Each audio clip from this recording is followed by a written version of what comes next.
अस्सलामु अलैकुम वरहमतुल्लाहि वबरकातुहू। नाज़रीन, हिस्ट्री के पहले दो पार्ट्स में हमने बात की थी बिग बैंग की कि बिग बैंग कैसे हुआ और बिग बैंग से पहले यानी बिफोर द बिग बैंग यहाँ पर क्या था। और हमारे क्रिएटर ने, हमारे पैदा करने वाले ने हमारी इस कायनात को, हमारी इन ज़मीनों आसमानों को 6 दिन में पैदा किया। तो उसने एक लम्हे से कम में भी विद इन अ सेकेंड पैदा रखने की ताकत रखने के बावजूद क्यों 6 दिन लगाए इन ज़मीन आसमान को बनाने में, इसकी भी कुछ हिकमतें हमने आपको बताई थी लास्ट वीडियो में। लेकिन एक बहुत बड़ी वजह इन ज़मीन आसमान को 6 दिनों में बनाने की, अल्लाह की एक बहुत बड़ी हिकमत हमने आपको नहीं बताई थी। आज वही ज़बरदस्त हिकमत आपको बताएंगे और साथ ही साथ ये भी जानेंगे कि ये 6 दिन जिसमें अल्लाह ने ज़मीन आसमान को बनाया वो कैसे गुजरे होंगे। इन सारी बातों को आज के इस दिलचस्प और मज़ेदार वीडियो में हम जानने की कोशिश करेंगे। तो सफ़र का आगाज़ कीजिए हमारे चैनल को सब्सक्राइब करके और इस वीडियो के लाइक बटन को प्रेस करके। ये हिस्ट्री का तीसरा पार्ट है। इससे पहले हमने हिस्ट्री के 2 पार्ट्स बनाए हैं। हिस्ट्री के इस सीरीज़ में हम तारीख को यानी हिस्ट्री को कायनात के इब्तिदा से यानी from the beginning of our universe जानने की कोशिश कर रहे हैं। तो नाजरीन, आइए चलते हैं तारीख के इस मज़ेदार सफ़र पर। मैं हूं मोहम्मद अनवर खान बिन अहमद खान हासन से और आप देख रहे हैं अहले दिल ऑफिशियल।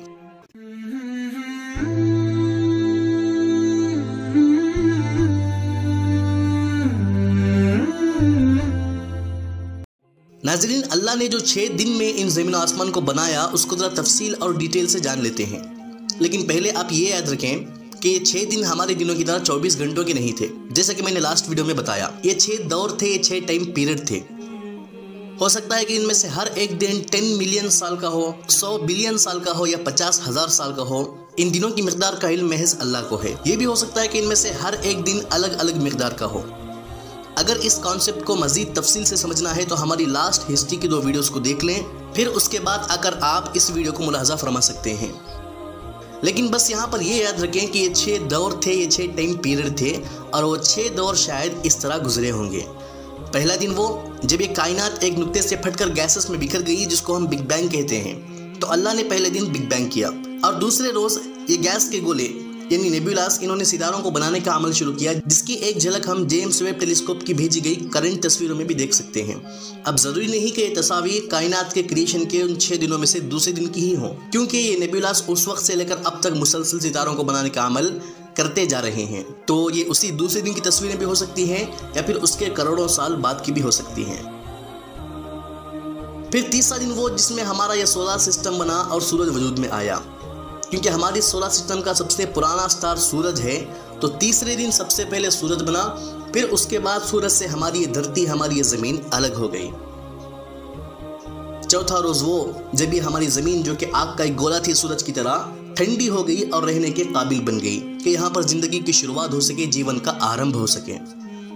पांचवा दिन वो जब अल्लाह ने हमारी ज़मीन पर हरियाली यानी ग्रीनरी उगाई, पेड़ पौधे उगाए और इसी के साथ जानवरों की नस्लें भी बढ़ाई। फिर छठा दिन आया जब अल्लाह ने पहले जिन्नात को, फिर उनके कत्लेआम के बाद दुनिया के पहले इंसान को, the first man of earth हज़रत आदम अलैहिस्सलाम को उनके ज़ौजा हज़रत हव्वा अलैहिस्सलाम के साथ इस ज़मीन पर उतारा। इसको कुरान में भी कुछ यूँ बयान किया गया है, कुल अइन्नकुम लतकफुरूना बिल्लज़ी खलक़ल अर्ज़ फ़ी यौमैन, कह दो क्या तुम वाकई उस ज़ात के साथ कुफ्र का मामला करते हो जिसने ज़मीन को 2 दिनों में पैदा किया। नाज़रीन, इस आयत में गौर कीजिए। जैसा कि आपने अभी सुना, कायनात के क्रिएशन के तीसरे और चौथे दिन की तरफ इशारा है कि जब तीसरे दिन हमारी ज़मीन सूरज से अलग हो गई और चौथे दिन ठंडी होकर रहने के काबिल बन गई। इसके अलावा सूरह यूनुस, हूद, फुरकान, कहफ, हदीद और सूरह सजदा में भी इस बात की तरफ इशारा किया गया है। तो इस तरह शायद इस कायनात के क्रिएशन के 6 दिन गुजरे होंगे। हम और डीप में नहीं जानते, वल्लाहु आलम बिस्सवाब। अल्लाह ही दुरुस्त और बेहतर जानता है। और जैसे जैसे साइंस आगे तरक्की करेगी, ख़ासकर इस वक्त का साइंसी दुनिया का सबसे बड़ा कारनामा जेम्स वेब टेलीस्कोप, जो कि माजी में झांक रहा है, यानी पास्ट के फुटेजेस हम तक भेज रहा है, इससे कायनात के क्रिएशन की और मज़ीद मालूमात हमारे सामने ज़ाहिर होंगी। तो नाज़रीन, इस तरह गुजरे होंगे कायनात के तख्लीक़ के यानी क्रिएशन ऑफ आवर यूनिवर्स के ये 6 दिन, 6 दौर या फिर 6 टाइम पीरियड। अब हम आगे बढ़ते हैं कि अल्लाह तबारक व तआला ने इन ज़मीन और आसमान को 6 दिनों में ही क्यों पैदा किया, एक दिन में, एक लम्हे में क्यों नहीं पैदा किया।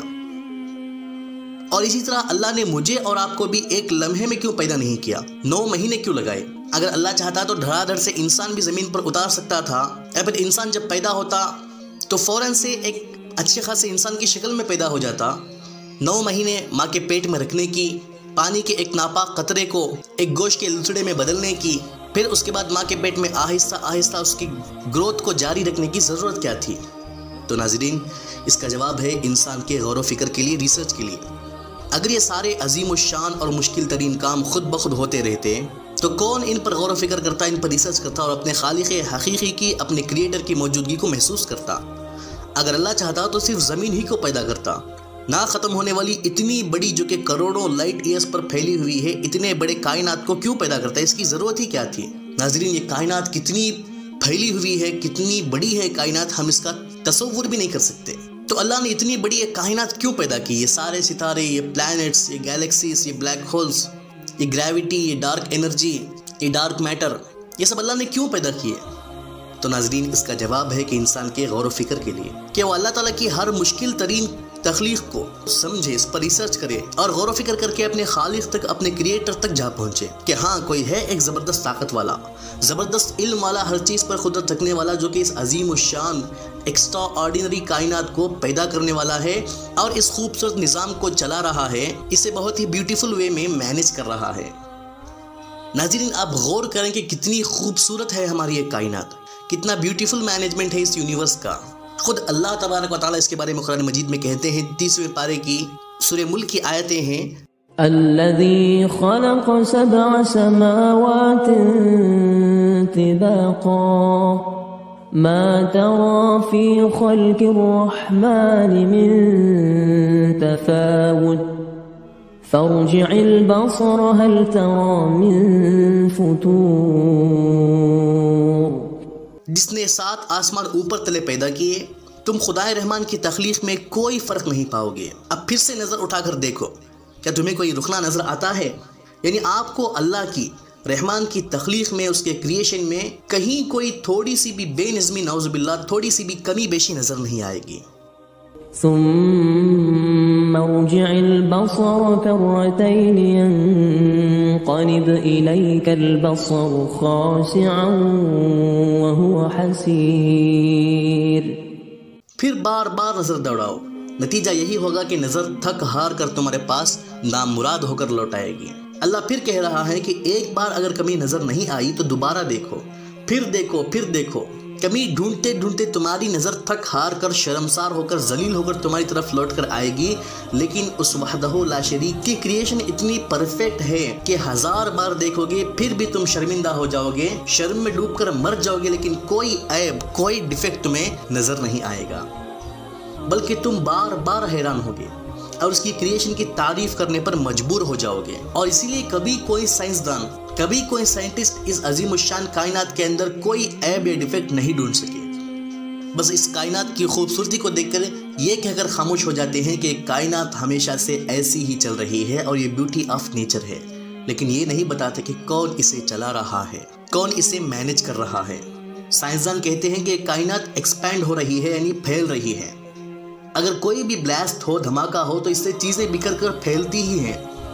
वैसे ही बिग बैंग भी एक धमाका था, तो बिग बैंग से, कायनात के इस धमाके से कायनात भी बिखर कर फैल रही है। और वो कहते हैं कि ये जिस स्पीड से फैल रही है, अगर इस स्पीड में 1 सेकंड कम या ज़्यादा हो जाता तो कायनात तबाह बर्बाद हो जाती। यानी इसके बिखरने की स्पीड 1 सेकंड अगर कम होती तो भी तबाही होती, अगर 1 सेकंड ज़्यादा होती तो भी तबाही होती, मगर ये एक बैलेंस स्पीड पर फैल रही है। तो नाज़रीन, कभी भी कोई धमाका इत्तेफाक से इतने कैलकुलेटेड तरीके से नहीं होता। ये सबसे बड़ी निशानी है कि कोई है इस कायनात को जो फैला रहा है, एक्सपैंड कर रहा है। नाज़रीन, मैं आपको एक वीडियो दिखाता हूँ जिसमें आप अल्लाह के नबी सल्लल्लाहु अलैहि वसल्लम की इस हदीस को देख सकते हैं, जिसमें अल्लाह के नबी सल्लल्लाहु अलैहि वसल्लम ने फरमाया कि कुल्लु मौलूदिन यूलदु अलल फितरा, कि हर बच्चा इस्लाम की फितरत पर पैदा होता है, लेकिन बाद में वह अबवाहु यहूदियानिही औ युनस्सिरानिही औ युमज्जिसानिही, उसके माँ बाप उसे यहूदी बना देते हैं, नसरानी बना देते हैं, मजूसी बना देते हैं, यानी अपना जैसा बना लेते हैं, अपने ख्यालात और अपने अकीदे उस पर थोप देते हैं। आप इसकी बहुत ही बेहतरीन मिसाल इस वीडियो में देख सकते हैं कि इस छोटे से नन्हे से बच्चे को समझ में आ रहा है कि इस कायनात का इतना पेचीदा निज़ाम खुद ब खुद नहीं चल सकता, कोई है, लेकिन ये हर चीज़ को ब्यूटी ऑफ नेचर कहकर नेचर के हक में डाल देते हैं। और उस खालिक हकीकी की, उस क्रिएटर की नाशुक्री करते हैं। आप एक मरतबा इस वीडियो को मुलाहजा फरमाइए। Did you know that if gravity were slightly more powerful, the universe would collapse into a ball? I did not. Also, if gravity were slightly less powerful, the universe would fly apart and there'd be no stars or planets. It's just that gravity is precisely as strong as it needs to be. And if the ratio of the electromagnetic force to the strong force wasn't 1%, life wouldn't exist. What are the odds that would happen all by itself? Why are you trying to convince me to believe in God? You don't believe in God. I don't, but the precision of the universe at least makes it logical to conclude there's a creator.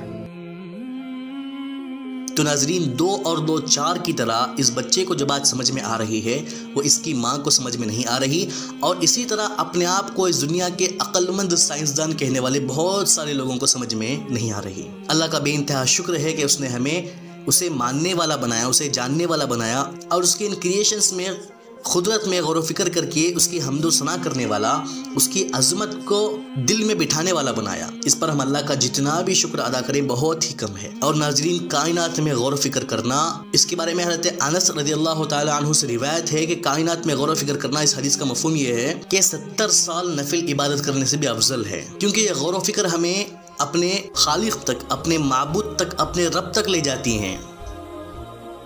अल्लाह हम सबको उसकी कुदरत में, उसकी इन creations में गौर फिक्र करके हमेशा उसकी तारीफ़ करते रहने वाला, उसकी हम्दो सना करते रहने वाला, और उसका शुक्र बजा लाने वाला, उसके हुक्मों के मुताबिक ज़िंदगी गुजारने वाला बनाए। आमीन। नाज़रीन, आज के लिए बस इतना ही। उम्मीद करता हूँ आपको वीडियो पसंद आई होगी। तब तक के लिए फ़कत वस्सलाम।